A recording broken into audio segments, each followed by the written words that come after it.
Hi friends, ನಮಸ್ಕಾರ.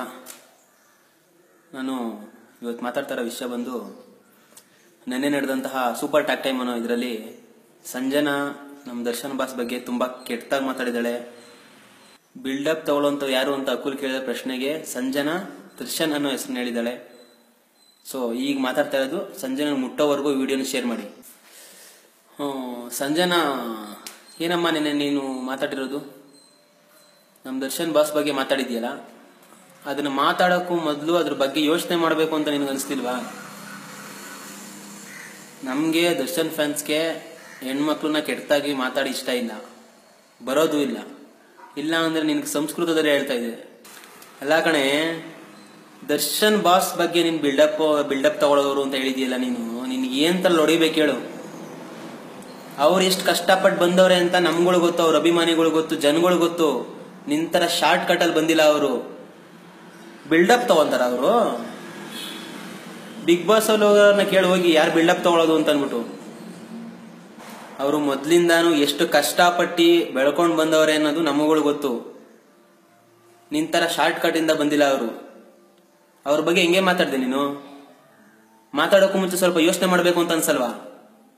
ನಿಂತರ ಅವ್ರು ಶಾರ್ಟ್ ಕಟ್ ಇಂದ ಬಂದವರಲ್ಲ. ನಿನ್ ಬಯೋಡಾಟಾನ ಕೊಡ್ತಾರಲ್ಲ ಫುಲ್ ಬಿಗ್ ಬಾಸ್ ಅಲ್ಲಿ, ನಿಮ್ ಇಷ್ಟನೇ ಕೊಡ್ತಾರೆ. ಬಿಗ್ ಬಾಸ್ ಅವ್ರಿಗೆ ಬಿಗ್ ಬಾಸ್ ಅಲ್ಲಿ ನಿಮ್ ಇಷ್ಟನೇ ಬಂದ್ಬಿಡ್ತಲ್ಲ.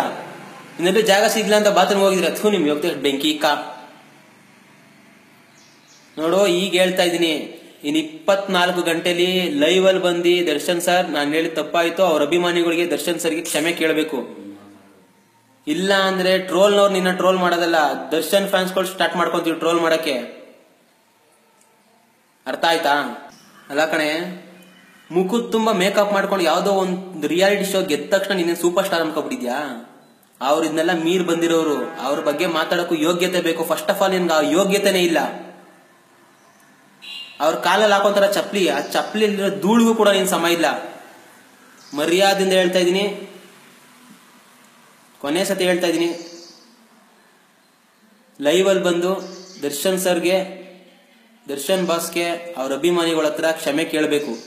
ಕೇಳಲಿಲ್ಲ ಅಂತಂದ್ರೆ, ಇನ್ 24 ಗಂಟೆ ಒಳಗೆ ಕ್ಷಮೆ ಕೇಳಲಿಲ್ಲ ಅಂತಂದ್ರೆ ದರ್ಶನ್ ಫ್ಯಾನ್ಸ್ ಎಲ್ಲಾರ ಅಕೌಂಟ್ ಇಂದನೂ ನಿನ್ನ ಟ್ರೋಲ್ ಮಾಡ್ತೀವಿ. ಹೇಳ್ತಾ ಇದೀನಿ, ಫೈನಲ್ ವಾರ್ನಿಂಗ್ ಕೊಡ್ತಾ ಇದೀನಿ. ನಿನ್ನ ಯೋಗ್ಯತೆ ಏನು ಅಂತ ಬಿಗ್ ಬಾಸ್ ಅಲ್ಲೇ ನೋಡಿದ್ವಲ್ಲ. ಇಬ್ರು ಜೊತೆ ಡಬಲ್ ಗೇಮ್ ಮಾಡ್ಕೊಂಡೇ ಬಂದ್ಬಿಟ್ಟೆ ಕೊನೆವರೆಗೂ. ನಿಂದ ನಮ್ಗೆ ಬೇಡ. ನೀನು ನಮ್ಮ ಬಾಸ್ ಬಗ್ಗೆ ಕೆಟ್ಟದಾಗಿ ಮಾತಾಡಿದ್ಯಾ, ಕ್ಷಮೆ ಕೇಳಬೇಕು ಅಷ್ಟೇ. ಕ್ಷಮೆ ಕೇಳೋವರೆಗೂ ಇದು ನಡೀತಾನೆ ಇರ್ತದೆ. ಈಗ ಮರ್ಯಾದೆಯಿಂದ ಮಾತಾಡ್ತಾ ಇದೀವಿ. ದರ್ಶನ್ ಫ್ಯಾನ್ಸ್ಗಳು ಹೆಣ್ಮಕ್ಳ ಮೇಲೆ ಕೆಟ್ಟದಾಗಿ ಮಾತಾಡಬಾರ್ದು ಅನ್ನೋ ಒಂದೇ ಒಂದು ಕಾರಣಕ್ಕೆ ಮರ್ಯಾದೆಯಿಂದ ಮಾತಾಡ್ತಾ ಇದೀವಿ. ಇನ್ 24 ಗಂಟೆ ನೀನು ಕ್ಷಮೆ ಕೇಳಲಿಲ್ಲ ಅಂತಂದ್ರೆ ಸಂಸ್ಕೃತದಲ್ಲಿ ಮಾತಾಡ್ಬೇಕಾಯ್ತದೆ. ಫೈನಲ್ ವಾರ್ನಿಂಗ್ ಕೊಡ್ತಾ ಇರೋದು ನಿನಗೆ ಟೈಮ್ ಇರೋದು ಇನ್ನು ಬರೀ 24 ಗಂಟೆ ಅಷ್ಟೇ.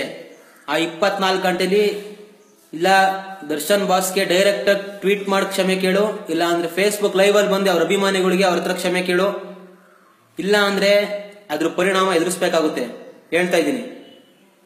ಹಾಗೆ ನಮ್ಮ ಬಾಸ್ ಫ್ಯಾನ್ಸ್ಗಳಿಗೆ ಹೇಳ್ತಾ ಇದ್ದೀನಿ, ಈ ವಿಡಿಯೋ ಅವಳಿಗೆ ತಲುಪೋವರೆಗೂ ಕೂಡ ಶೇರ್ ಮಾಡಿ. ಬಿಡೋದ್ ಬೇಡ ಅವಳನ್ನ. ನಮ್ಮ ಬಾಸ್ ಬಗ್ಗೆ ಮಾತಾಡಕ್ಕೆ ಏನ್ ಯೋಗ್ಯತೆ ಇದೆ ಅಂತ ಅವಳಿಗೆ ಬಿಡೋಣ ಸುಮ್ಮನೆ. ಅವಳಿಗೆ ಏನ್ ಯೋಗ್ಯತೆ ಇದೆ ಅವಳಿಗೆ ನಮ್ಮ ಬಾಸ್ ಬಗ್ಗೆ ಮಾತಾಡಕ್ಕೆ? ಈ ವಿಡಿಯೋ ಅವಳು ತಲುಪೋವರೆಗೂ ಶೇರ್ ಮಾಡಿ. ಇನ್ನು 24 ಗಂಟೆಲಿ ಅವಳು ಕ್ಷಮೆ ಕೇಳಬೇಕು. ಇಲ್ಲ ಅಂತಂದ್ರೆ ನೆಕ್ಸ್ಟ್ ವಿಡಿಯೋ ಮಾಡ್ತೀನಿ ನಾಳೆ, ಅದ್ರಲ್ಲಿ ಬರೀ ಸಂಸ್ಕೃತನೇ ಇರ್ತದೆ. ನಮಸ್ತೆ.